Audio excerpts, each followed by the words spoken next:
Umar had always loved the sound of hooves striking the ground. That day, when he entered the racefield, the air was alive with excitement. Crowds shouted, banners waved, and strong horses stood proudly, shining under the sun. Wealthy owners walked beside them with confidence, dreaming of trophies and fame.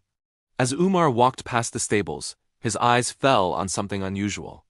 In a dark corner stood a purebred horse, tall and graceful, yet painfully weak. His ribs were visible, his head hung low, and his once bright eyes were dull with exhaustion. People passed by without a glance. Some laughed and whispered, "That horse is useless. He can't race anymore." Umar stopped. He felt a strange pain in his chest. This was no ordinary horse. Even in his broken state, there was dignity in the way he stood. Umar gently moved closer. The horse did not pull away. Instead, he looked at Umar as if begging to be understood. An old caretaker sighed and said, "He was once the fastest horse here, but after one bad fall, they abandoned him. No one wants a horse that can't win." Umar placed his hand on the horse's neck. "What is his name?" he asked.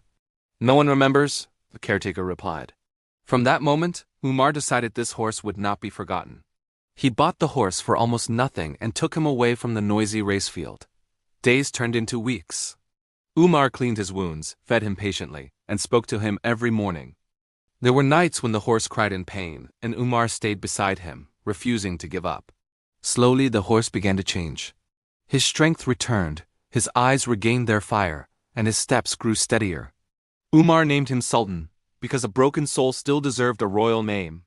Months later, Umar brought Sultan back to the racefield, not to race but to prove a point. When people saw the horse walking proudly beside Umar, they were stunned. This was the same useless horse they had mocked. Umar looked at the crowd and said, "A champion is not one who always wins, but one who survives when everyone gives up." That day Sultan did not race. He didn't need to. He had already won against cruelty, against neglect, and against hopelessness. And Umar learned that sometimes the greatest victories happen far away from the finish line.